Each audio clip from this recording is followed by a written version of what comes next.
오늘 우리가 자세히 들여다볼 기업은 바로 원자현미경 분야의 기술 강자 파크 시스템스입니다.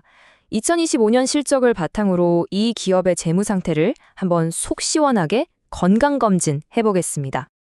자, 검진을 시작해볼까요? 먼저 기본적인 활력 징후부터 체크해보겠습니다. 와, 겉으로 보기엔 정말 건강해 보입니다. 매출은 21.6%, 영업이익은 22.5%나 늘었으니까요. 이 정도면 아주 훌륭한 성적표죠. 그런데 말이죠. 여기서 뭔가 좀 이상한 점이 발견됩니다. 이렇게 잘 나가는데 왜 정작 최종적으로 손해준 이익은 오히려 줄었을까요? 이건 우리가 꼭 짚고 넘어가야 할 아주 중요한 증상입니다. 이 표를 보시면 그 미스터리가 한눈에 들어옵니다. 위에서부터 한번 쭉 따라가 보시죠. 매출액 늘었죠. 영업이익 이것도 늘었습니다. 그런데 맨 마지막 당기순이익에서 딱 걸리네요. 네, 바로 이겁니다. 무려 11.6%나 감소했어요. 이 숫자가 지금 이 회사가 겪고 있는 문제의 핵심을 정확하게 보여주고 있습니다. 아니, 도대체 그 많던 돈이 다 어디로 사라진 걸까요? 지금부터 본격적인 진단에 들어가 보겠습니다. 이 현상을 제대로 이해하려면요, 회사가 가진 아주 강력한 강점과 바로 그 강점 때문에 동시에 생겨난 새로운 부담 요인들을 함께 살펴봐야 합니다. 첫 번째 진단 포인트, 바로 공격적인 해외 M&A입니다. 이건 분명 미래 성장을 위한 강력한 무기, 즉 강점이죠. 하지만 그 이면에는 직접적인 부담이 따르고 있습니다. 새로 가족이 된 자회사들이 아직 돈을 벌기는커녕 적자를 내고 있다는 건데요. 스위스의 린세텍, 이 한 곳에서만 무려 8억 7천만 원의 손실이 났습니다. 그러니까 이게 다 연결되는 이야기입니다. 파크 시스템스는 부채 비율이 51% 정도로 아주 낮아서 재무 구조가 정말 튼튼하거든요. 이게 강점이죠. 그런데 바로 그 튼튼한 체력을 믿고 공격적인 확장에 나선 대가로 곳간에 쌓아뒀던 현금이 1년 만에 183억 원, 거의 20%나 줄어들었습니다. 하지만 여기서 절대 오해하면 안 되는 게 있습니다. 이 회사의 본업, 그러니까 원래 하던 주력 사업인 원자현미경 판매는 여전히 엄청난 돈을 벌어들이는 강력한 엔진이라는 사실입니다. 몸집이 커졌는데도 영업이익률이 23.4%. 이건 정말 대단한 수치거든요. 문제의 근원이 핵심 제품은 아니라는 명확한 증거입니다. 아니 그럼 본업은 이렇게 잘하고 있는데 대체 뭐가 문제였을까요? 이제부터는 회사의 이익을 갉아먹은 다른 외부 요인들과 숨겨진 위험 요소들을 하나씩 파헤쳐보겠습니다. 첫 번째 범위는 바로 환율입니다. 이 회사는 전 세계를 무대로 사업을 하잖아요?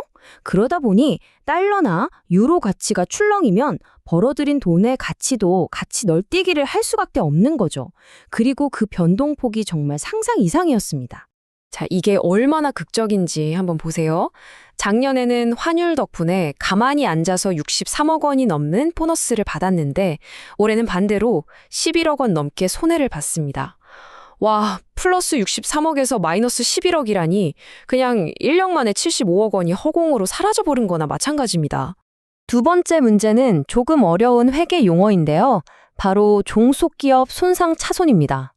이걸 쉽게 풀어서 설명하자면 예전에 비싸게 사들였던 자회사가 영실적이 부진해서 가치가 떨어졌을 때 이거 투자 좀 실패했네? 라고 솔직하게 인정하고 장부에 손실로 딱 기록하는 거라고 보시면 됩니다.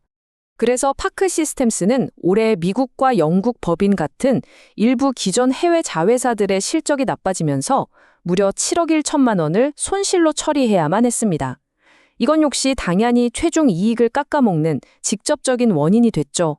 자, 지금까지의 진단은 모두 끝났습니다. 그렇다면 앞으로의 예후는 어떨까요?